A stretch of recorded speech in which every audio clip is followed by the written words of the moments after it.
ಒಂದು ಸಲ ಕ್ಷಮಿಸು, 2 ಸಲ ಕ್ಷಮಿಸು, 3ನೇ ಸಲ ತಿಳ್ಕೊಂಬಿಡು ಅದು ನಿಂಗೆ ಆಗತ್ತಿದೆ ಅನ್ಯಾಯ ಅಂತೇಳಿ.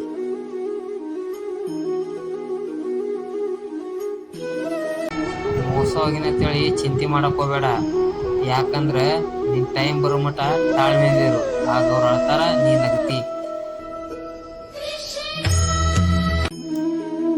ಮನುಷ್ಯನಲ್ಲಿ ಬದಲಾವಣೆ ಇರಬೇಕು, ಆದ್ರೆ ಇನ್ನೊಬ್ಬರನ್ನು ಕಳ್ಕೊಷ್ಟು ಬದಲಾಗಬಾರದು.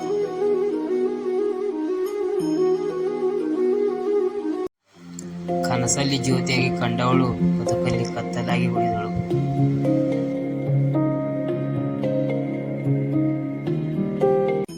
ಮೂರ್ಖ ಜನರ ಕೈಯಿಂದ ಹೊಗಳಿಸಿಕೊಳ್ಳಕ್ಕಿಂತ ಬುದ್ಧಿವಂತರ ಕೈಯಿಂದ ಬಯಸೋಳದೇ ಉತ್ತಮ.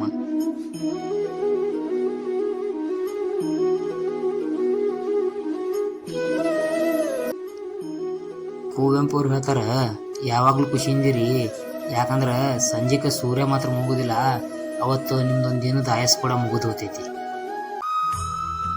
ಜೀವನದಾಗ ನಡೆದಿರೋ ಕತೆ ಹೇಳೋದು ಸುಲಭ, ಆದ್ರೆ ಅನುಭವಿಸೋದು ಬಹಳ ಕಷ್ಟ.